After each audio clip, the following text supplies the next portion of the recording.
Hello बच्चों, कैसे हैं आप सब। आज हम बेटा अपना बेसिक अकाउंटिंग टर्म्स का सेकंड पार्ट स्टार्ट करने जा रहे हैं। पिछले पार्ट में हमने 5 इंपॉर्टेंट टर्म्स डिस्कस करी थी, बाकी की टर्म्स हम इस वीडियो में डिस्कस करेंगे। तो चलिए बिना टाइम करते हैं। तो आज की हमारी पहली टर्म्स है बेटा ड्राइंग्स। ठीक है, तो पिछले पार्ट में मैंने आपको बताया था कैपिटल के बारे में। जब ओनर अपना पर्सनल पैसा बिजनेस में लगाता है उसे कहते हैं कैपिटल, और जब वो पर्सनल कामों के लिए बिजनेस से पैसा या गुड्स बाहर निकालता है उसे कहते हैं ड्राइंग्स, है ना। गुड्स कैसे बाहर निकालता है, जिस चीज में वो डील करता है वही सामान अगर वो अपने घर के लिए लेके चला जाएगा, है ना, या पर्सनल कामों के लिए निकालेगा, उसे कहते हैं ड्राइंग्स। तो वो कैश के फॉर्म में भी निकाल सकता है, गुड्स के फॉर्म में भी निकाल सकता है। दोनों ही केसेस में हमारी कैपिटल कम हो जाती है, ओनर की कैपिटल इससे कम हो जाती है ना। तो कह रहा है एनी कैश और वैल्यू ऑफ गुड्स, कैश और value of goods withdrawn by the owner for personal use, है ना। इंपॉर्टेंट क्या है, पर्सनल यूज। और any private payments made out of business funds are called drawings. ठीक है, तो बड़ी आसान चीज है बेटे। तो जब आप पर्सनल कामों के लिए बिजनेस से पैसा या गुड्स बाहर निकालोगे उसे कहते हैं ड्राइंग्स, है ना। तो इससे आपकी कैपिटल कम हो जाएगी। नेक्स्ट टर्म पे चलते हैं। नेक्स्ट टर्म है अकाउंट। अकाउंट बहुत इंपॉर्टेंट टर्म है, ठीक है जी। मैंने आपको बताया हुआ है पहले अपने वीडियो में, फर्स्ट चैप्टर के वीडियो में, कि है ना, कि हमारी जो रिकॉर्डिंग होती है वो होती है जर्नल में, और रिकॉर्डिंग के बाद अगला स्टेप होता है पोस्टिंग। पोस्टिंग होती है लेजर में, ठीक है बेटा। और लेजर के अंदर होते हैं अकाउंट्स। लेजर के अंदर क्या होते हैं, अकाउंट्स। वहां पर आपको हर हेड का, हर खर्चे का अकाउंट बनाना होता है, ठीक है जी। आपका कैश का अलग अकाउंट बनेगा, आपका बैंक का अलग अकाउंट बनेगा, आपका परचेजेस का अलग अकाउंट बनेगा, आपका सेल्स का अलग अकाउंट बनेगा। अब अकाउंट का मतलब क्या है, जैसे कैश का अकाउंट है तो कैश अकाउंट में ना आपको सिर्फ कैश से रिलेटेड पूरी इंफॉर्मेशन मिलेगी। कितना कैश आया, कितना कैश गया, पूरा कैश अकाउंट में मिलेगा।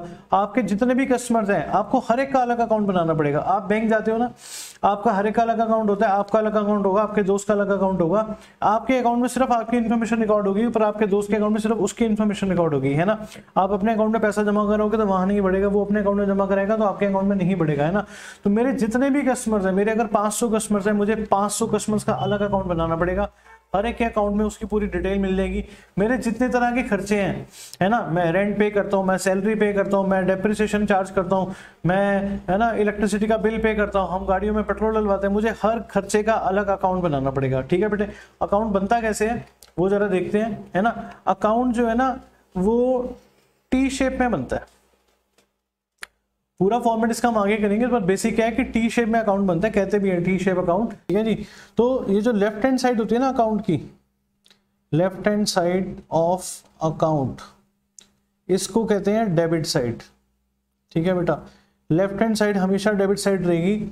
एसेट्स और कैपिटल, लाइबिलिटीज, ये सब अपने हिसाब से अपने आप को बदलेंगे, पर ये left hand side debit side ही रहेगी, और राइट हैंड साइड हमेशा क्रेडिट साइड रहेगी, ठीक है। Right hand side of account is credit side, ठीक है। होता क्या है, सपोज हम कैश अकाउंट बना रहे हैं, मैं इसको यहां पे दोबारा से क्रिएट कर देता हूं। सपोज हम कैश अकाउंट बना रहे हैं, ठीक है बेटा। तो जितना भी कैश आएगा वो हम एक साइड पर डालेंगे। सपोज हमें, है ना, 1 लाख आपने कैपिटल लगाई बिजनेस में, फिर ठीक है जी, आपने गुड्स खरीदे। अब जो कैश जाएगा वो इस साइड आएगा। आपने 20,000 के गुड्स खरीदे, वो यहाँ पर आ जाएगा, ठीक है जी। आपने गुड्स बेचे सपोज 30,000 के, यहाँ पर आ जाएगा। आपको रेंट मिला, ठीक है, वो यहाँ पर आ जाएगा। तो जिस जिस चीज से कैश बढ़ रहा है वो एक साइड पे आती रहेगी, जिस जिस चीज से कैश कम हो रहा है वो दूसरी साइड पे आती रहेगी। तो हम कहेंगे जी 1,40 का कैश आया और 20,000 का कैश गया, तो आपका बैलेंस बच जाएगा 1,20,000। इस तरह से हम अकाउंट बनाते हैं, है ना। कैसे बनाते हैं वो हम सीखेंगे आगे जाके प्रॉपर, बस मैं आपको एक आइडिया दे रहा था। तो हर चीज का अकाउंट बनेगा, कैश का अलग अकाउंट बनेगा, है ना, जैसे मैंने पहले बताया। आपके हर कस्टमर का अकाउंट बनेगा, है ना। कितना आपने माल दिया वो एक साइड पे रिकॉर्ड हो जाएगा, कितने उससे पैसे आए वो दूसरी साइड पे रिकॉर्ड हो जाएगा। आपके एक क्रेडिटर है, उनका अकाउंट बनेगा, आपने उनसे कितना पैसा कितना माल लिया वो एक साइड पर आ जाएगा, कितने आपने पेमेंट करी वो दूसरी साइड पे आ जाएगा। तो ये अकाउंट होगा, है ना। तो हमें हर चीज का अलग अकाउंट बनाना पड़ेगा। तो बाकी हम देखेंगे आगे। नेक्स्ट टर्म पे चलते हैं बेटे। नेक्स्ट टर्म है एक्सपेंसेस, ठीक है। तो एक्सपेंसेस क्या होती है कि जो भी मेरा मेन काम है उससे रिलेटेड मुझे जो भी खर्चा करना पड़ता है ना, जिसका बेनिफिट 1 साल के अंदर अंदर एग्जॉस्ट हो जाएगा, वो एक्सपेंस होता है। आगे जाके हम डिस्कस करेंगे नेक्स्ट वीडियो में एक्सपेंस और एक्सपेंडिचर का फर्क। तो जो भी आप रूटीन के खर्चे करते हो, है ना, आप गुड्स को मंगवाने में खर्चा करते हो या गुड्स को मैन्युफैक्चर करने में खर्चा करते हो, आप रेंट पे करते हो, आप सैलरी पे करते हो, है ना, वो वो सारे क्या है हमारे एक्सपेंसेस। तो कॉस्ट ऑफ गुड्स सोल्ड, जो भी आपने माल बेचा उसकी कॉस्ट क्या थी, रेंट, वेजेस, सैलरी, इलेक्ट्रिसिटी, ये सारे क्या हैं आपके एक्सपेंसेस। तो एक्सपेंसेस करने बहुत जरूरी होते हैं, एक्सपेंसेस करोगे तभी आप रेवेन्यू को ऑन करोगे। अभी हम रेवेन्यू देखते हैं क्या होता है।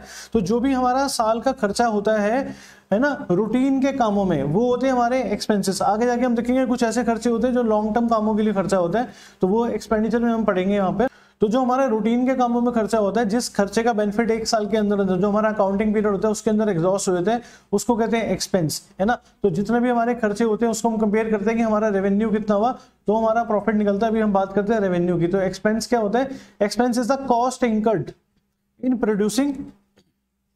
अगर आपका मैन्युफैक्चरिंग का काम है तो आप गुड्स प्रोड्यूस करते हो, तो गुड्स को प्रोड्यूस करने में जितना भी खर्चा होता है, रॉ मटेरियल की कॉस्ट, है ना, लेबर के चार्जेस, फैक्ट्री का रेंट, और फैक्ट्री में जो सामान लग रहा है वो सारा आपका खर्चा है, ठीक है जी। और अगर आप ट्रेडिंग का काम करते हो तो आप गुड्स को जिस फॉर्म में खरीदते हो उसी फॉर्म में आगे बेच देते हो, तो गुड्स को खरीदने का कॉस्ट, है ना, गुड्स को मेंटेन करने की कॉस्ट, रखने का खर्चा, रेंट, वो सब क्या है हमारे एक्सपेंसेस। तो और आप सर्विसेज का अगर काम करते हो, आप सर्विसेज देते हो तो भी आपके बहुत सारे खर्चे होते हैं ना, तो उन सर्विसेज को प्रोवाइड करने में जो भी आपका खर्चा है वो सारा क्या है आपका एक्सपेंस, ठीक है जी। It's benefit is expired during the accounting period. हमारा अकाउंटिंग पीरियड क्या होता है, एक साल का अकाउंटिंग पीरियड होता है। तो ये जो एक्सपेंसेस है इनका बेनिफिट उसी अकाउंटिंग ईयर में एग्जॉस्ट हुए थे, उसी अकाउंटिंग ईयर में खत्म हो जाता है, ठीक है जी। तो एग्जांपल्स मैंने आपके साथ पहले डिस्कस कर ही लिए। डेप्रिसिएशन, है ना, एसेट की वैल्यू में जो गिरावट आती है बेटा उसको डेप्रिसिएशन कहते हैं, वो भी हमारा एक्सपेंस है। तो आगे चलते हैं नेक्स्ट टर्म पे, रेवेन्यू, है ना। तो रेवेन्यू और इनकम में बेसिकली फर्क होता है। रेवेन्यू को लोग कंफ्यूज कर जाते हैं कि भाई इनकम से जो भी आपकी ग्रॉस रिसिप्ट्स होती है during the year. Gross receipts का मतलब जैसे आप गुड्स बेच रहे हो तो जो आपने सेल करी, सेल से जो पैसा आया, है ना, सेल से जो पैसा आया वो भी आपका रेवेन्यू है। आपको रेंट मिल रहा है वो भी आपका रेवेन्यू है। आपको फीस मिल रही है वो भी हमारा रेवेन्यू है। जैसे मुझे फीस मिलती है वो मेरे इनकम नहीं है, वो मेरा प्रॉफिट नहीं है, वो मेरा रेवेन्यू है। उसमें से मैं अपने खर्चे काट के जो मेरा बास बचेगा वो मेरा प्रॉफिट है ना। तो जो मेरे को ग्रॉस रिसिप्ट होती है, जैसे कोई दुकानदार है दिन में 50,000 की सेल कर देता है, वो 50,000 बेटा उसका रेवेन्यू है, वो उसका प्रॉफिट नहीं है ना। तो रेवेन्यू में से जब हम अपना एक्सपेंस माइनस करते हैं तो प्रॉफिट है। तो रेवेन्यू क्या होता है, gross receipt. Revenue is a gross inflow of cash, receivables और other consideration arising in the ordinary course of activities. जो मेरे को रूटीन के कामों से पैसा आता है वो मेरा रेवेन्यू है ना। जैसे कि from the sale of goods, from rendering of services, आप सर्विसेज देते हो, है ना, उससे जो आपका पैसा आ रहा है, और from the use by others of enterprise resources. इसका क्या मतलब है, जैसे आपने अपना इकट्ठा पैसा जो आपका जनरेट हुआ आपने एफडी कर दी उसकी, है ना, या किसी को लोन दे दिया, तो वो आपके रिसोर्सेज है ना, वो अगला यूज कर रहा है, उस पर जो आपको इंटरेस्ट आएगा वो भी क्या है आपका रेवेन्यू। आपने, है ना, इन्वेस्टमेंट कर दी मार्केट में, तो आपने शेयर्स खरीद लिए किसी कंपनी के लिए, लॉन्ग टर्म के लिए चाहे इन्वेस्ट करा हुआ है, उससे जो डिविडेंड आता है आपको वो भी आपका रेवेन्यू है। तो जो भी आपकी ग्रॉस रिसिप्ट्स होती हैं, जो भी जितनी तरह की रिसिप्ट्स आपको होती है ड्यूरिंग द ईयर, वो सब क्या है आपकी रेवेन्यू फ्रॉम रूटीन एक्टिविटीज से, ठीक है, वो आपका रेवेन्यू है। तो एग्जांपल क्या हो गया, revenue from sale of goods services, rent मिल रहा है, इंटरेस्ट मिल रहा है, कमीशन मिल रही है, फीस मिल रही है, डिविडेंड मिल रहा है, ये सब क्या है आपका रेवेन्यू, ठीक है बेटा। चलते हैं नेक्स्ट टर्म पे।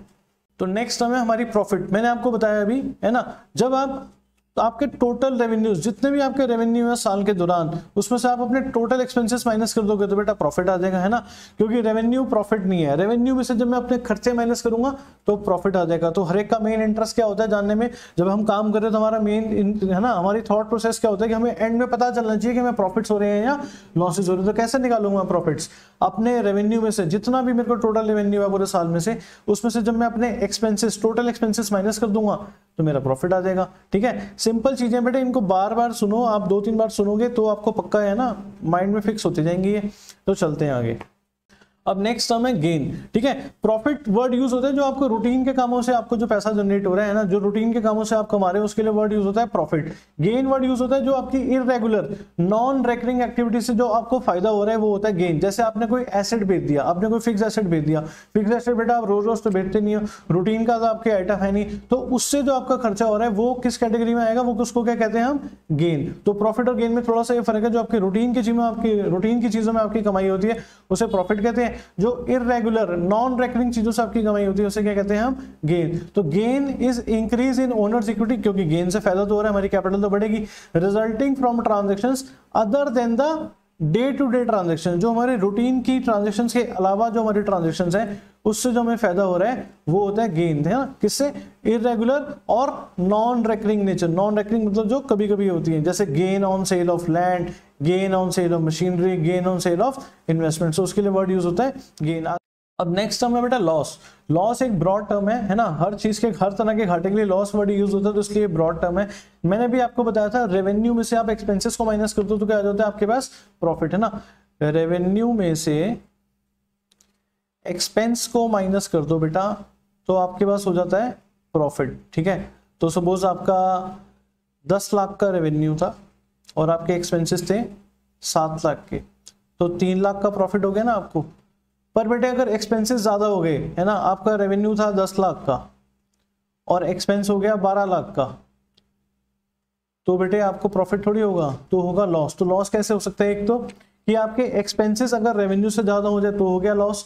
दूसरा, आपके पास जो चीजें पड़ी हैं उनका भी नुकसान हो सकता है, जैसे है ना आपके गुड्स जल गए, आग लग गई, है ना, तो ये आपने कोई ट्रांजैक्शन वैसे नहीं करी, आपने कुछ बेचे भी, ये आपका बेचने में घाटा नहीं हुआ, आपका वैसे बड़े बड़े नुकसान हो गया, तो ये भी क्या है, लॉस। आपके गुड्स चोरी हो गए, ये भी क्या है, लॉस, है ना। तो लॉस एक ब्रॉड टर्म है। और आप कोई नॉन रेकरिंग नेचर की कोई चीज बेचते हो, उसमें भी जो आपको अगर घाटा हो रहा है तो उसके लिए भी क्या टर्म है, लॉस। जैसे प्रॉफिट के लिए अलग टर्म थी और गेन के लिए अलग टर्म थी, पर लॉस एक ब्रॉड टर्म है, हर तरह का घाटा किस टर्म में आएगा, लॉस में ही आएगा, है ना। तो loss is excess of expenses of a period over its revenue. इससे हमारी कैपिटल क्या हो जाएगी, कम हो जाएगी, है ना। इसके अंदर क्या क्या आता है, लॉस इंकर्ड इन ऑपरेटिंग एक्टिविटी, जैसे आपने, है ना, 10 लाख वाली चीजें आपने 9 लाख की बेची तो आपका घाटा हो गया। या मनी और मनी इज वर्थ, है ना, lost against with the firm receives no benefit, कुछ आपकी चीजें नुकसान हो गई, जैसे कैश और गुड्स लॉस्ट हो गए, चोरी हो गया, है ना। और लॉस में और क्या क्या आता है, loss arising from events of non recognition, जैसे loss on sale of fixed assets, मैंने आपको बताया अभी, ठीक है जी। तो नेक्स्ट टर्म पे चलते हैं। नेक्स्ट टर्म है हमारी परचेजेस। ये बड़ी आसान टर्म है बेटे। जो भी आप गुड्स, देखो मोटे मोटे तो 3 तरह के काम होते हैं, या तो आप ट्रेडिंग करोगे, या आप मैन्युफैक्चरिंग करोगे, या आप सर्विसेज दोगे, है ना। तो सर्विसेज में इतने गुड्स नहीं खरीदने पड़ते, थोड़े बहुत फिर भी खरीदने पड़ सकते हैं, है ना। तो जो आप गुड्स खरीदते हो या तो बेचने के लिए, वो भी आपकी परचेजेस है। अगर आपका मैन्युफैक्चरिंग का काम है तो आप रॉ मटेरियल खरीदते हो, फिर उसको, है ना, प्रोसेस करते हो और फिनिश गुड्स बना देते हो, तो वो भी आपका, है ना, जो गुड्स आप खरीद रहे हो, रॉ मटेरियल आप खरीद रहे हो, वो भी आपकी परचेजेस है। तो purchases means purchase of goods for resale. पहला तो आपने खरीदे ही हैं बेचने के लिए, वो भी परचेजेस है। या फिर आप रॉ मटेरियल खरीद रहे हो गुड्स को खुद मैन्युफैक्चर करने के लिए, तो वो जो रॉ मटेरियल खरीदा आपने वो भी आपकी परचेजेस है ना। तो बड़ा आसान टर्म है। और परचेज बेटा दुनिया में 2 ही तरीके की हो सकती है, या तो आप गुड्स कैश में खरीदोगे या आप उधारी में खरीदोगे। कैश में खरीदोगे तो वो कैश परचेज हो जाएगी, उधारी में खरीदोगे तो वो क्रेडिट परचेज हो जाएगी, ठीक है बेटे। तो परचेज तो सिंपल टर्म है। आगे चलते हैं नेक्स्ट टर्म पे, परचेज रिटर्न और रिटर्न आउटवर्ड। जो आपने गुड्स खरीदे थे, है ना, उसमें कुछ कमी है, कुछ खराबी है, या किसी कारणवश आपने गुड्स रिटर्न कर दिए, तो उसको कहते हैं परचेज रिटर्न। और इसका दूसरा नाम होता है रिटर्न आउटवर्ड। ये बच्चों को बड़ा परेशान करता है, सर रिटर्न आउटवर्ड क्या होता है, रिटर्न इनवर्ड क्या होता है, हम तो कंफ्यूज ही होते रहते हैं। तो ये बेटा ये एक तरीका बता रहा हूँ, वो आप समझ लोगे ना, कभी आप दुनिया में ना, मतलब कभी जिंदगी में आप ये टर्म भूलोगे नहीं। क्या है परचेज रिटर्न? देखो आपने गुड्स खरीदे थे, आपके पास आए थे, तो गुड्स आप बाहर भेज रहे हो, है ना। गुड्स रिटर्न होके कहां जा रहे हैं, रिटर्न होके बाहर जा रहे हैं। कहां जा रहे हैं, आउटसाइड, आपके बिजनेस से बाहर जा रहे हैं। तो रिटर्न तो हो ही रही है, पर रिटर्न कहां हो रही है, बाहर। तो रिटर्न आउटवर्ड, है ना, जो खरीदे थे वही तो आप रिटर्न करोगे, तो रिटर्न आउटवर्ड क्या हो जाएगी, परचेज रिटर्न। और रिटर्न इनवर्ड अभी हम डिस्कस करेंगे। गुड्स रिटर्न होके आपके पास आ रहे हैं, है ना, गुड्स रिटर्न होके आपके पास तो वही आ सकते हैं ना जो आपने बेचे होंगे, तो रिटर्न इनवर्ड क्या हो जाएगी, सेल्स रिटर्न। तो कभी भूलने वाली बात ही नहीं है, है ना। रिटर्न आउटवर्ड, गुड्स रिटर्न होके जा रहे हैं बाहर, बाहर तो वही जाएंगे जो आपने खरीदे होंगे, जो बेचे होंगे बेटे वो थोड़ी आप बाहर रिटर्न करोगे। तो ये बेस्ट तरीका है याद रखने का, रिटर्न आउटवर्ड, रिटर्न हो रही है बाहर। चलते हैं नेक्स्ट टर्म पे। तो नेक्स्ट समय हमारी सेल्स, है ना। जो भी आप गुड्स खरीदते हो बेचने के लिए, जो वो आपने बेच दिया तो वो कहलाती है आपकी सेल्स। या आपने गुड्स खरीदे मैन्युफैक्चरिंग के लिए, तो मैन्युफैक्चर्ड गुड्स, जो फिनिश गुड्स आप बेच रहे हो, वो भी क्या होगी, सेल्स। तो सेल्स वर्ड एसोसिएट होता है मेनली गुड्स के साथ, ठीक है। आगे हम सर्विसेज की बात करेंगे, तो एक ब्रॉड टर्म की बात करेंगे, रेवेन्यू फ्रॉम ऑपरेशन की। तो जो आप गुड्स बेचते हो, है ना, अगर आपका ट्रेडिंग का काम है तो जो आप गुड्स जिस फॉर्म में खरीदते हो उसी फॉर्म में बेच देते हो, तो वो सेल्स है। अगर आपका मैन्युफैक्चरिंग का काम है तो आप रॉ मटेरियल खरीदते हो, फिर उन गुड्स को प्रोसेस करते हो, फिर फिनिश गुड्स को आप बेच देते हो, तो वो भी क्या है, आपकी सेल्स, ठीक है बेटे। तो the term sales is associated with use for sale of goods. These goods may be purchase for resale और मैन्युफैक्चर्ड बाय द एंटरप्राइज। तो सेल्स भी दो ही तरह की होगी बेटे, या तो आप गुड्स कैश में बेचोगे या आप क्रेडिट में बेचोगे, तो cash sales and credit sales. चलते हैं आगे।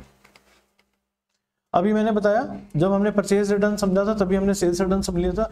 तो आपने पहले गुड्स बेचे है ना, सेल हुई आपके पास से, ठीक है, ये आपका है ना ऑफिस है, गोडाउन है, तो आपने यहाँ से गुड्स बेचे, बाहर गए, तो गुड्स रिटर्न हो गए किसी भी रीजन से, है ना, गुड्स सही नहीं थे, खराबी थी, किसी भी रीजन से गुड्स आपके जो रिटर्न हुए, तो रिटर्न होके बेटे आपके पास आ रहे हैं ना, इनवर्ड आ रहे हैं, तो रिटर्न तो वही होंगे ना आपके पास, रिटर्न होके तो वही आएंगे जो आपने बाहर भेजे होंगे। तो सेल्स रिटर्न का दूसरा नाम क्या हो जाएगा, रिटर्न इनवर्ड, ठीक है जी, और परचेज रिटर्न का रिटर्न आउटवर्ड, ठीक है बेटे। चलते हैं आगे। Revenue from operations. अब रेवेन्यू फ्रॉम ऑपरेशंस एक ब्रॉड टर्म है ना, 11th में इसका यूज बहुत कम आएगा, किसी किसी चैप्टर में आएगा, बट 12th में तो बहुत ही ज्यादा आएगा। तो जो भी आपको रेवेन्यू आता है गुड्स को बेचने से और सर्विसेज देने से, वो दोनों मिला के किस कैटेगरी में जाते हैं, रेवेन्यू फ्रॉम ऑपरेशन से, है ना। तो सेल्स में मैंने बात करी थी कि मेनली गुड्स के लिए यूज होता है, तो रेवेन्यू फ्रॉम ऑपरेशन में जो भी आपका रेवेन्यू जनरेट हो रहा है गुड्स से प्लस सर्विसेज से, वो पूरा क्या होता है, रेवेन्यू फ्रॉम ऑपरेशंस। और रेवेन्यू फ्रॉम ऑपरेशंस में जो रिटर्न्स हमारी होती है, सेल्स रिटर्न माइनस करके लेते हैं, तो ये नेट ऑफ सेल्स रिटर्न होता है। तो सेल्स माइनस सेल्स रिटर्न होता है आपका रेवेन्यू फ्रॉम ऑपरेशन। तो revenue operation is revenue earned by an enterprise from its operating activities, जो आपकी मेन रूटीन की एक्टिविटीज उससे आप रेवेन्यू अर्न करते हो। तो revenue from sale of goods and revenue from sale of services, तो दोनों इसमें आ जाते हैं, गुड्स से भी और सर्विसेज से भी।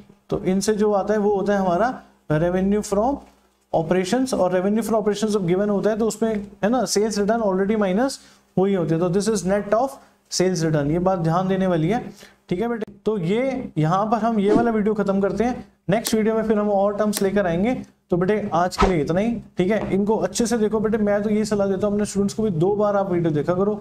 2 बार जब देख लेते हैं ना फिर फुल कमांड आ जाती है। पहली बार तो समझने में होता है, दूसरी बार में क्या होता है, वो चीजें पूरी सीमेंटेड हो जाती है, पक्की हो जाती है। और बेटे फ्रेंड्स के साथ अपने शेयर करो, चैनल को है ना सब्सक्राइब करो, वीडियो को लाइक भी करो। Thank you so much, stay blessed, bye bye.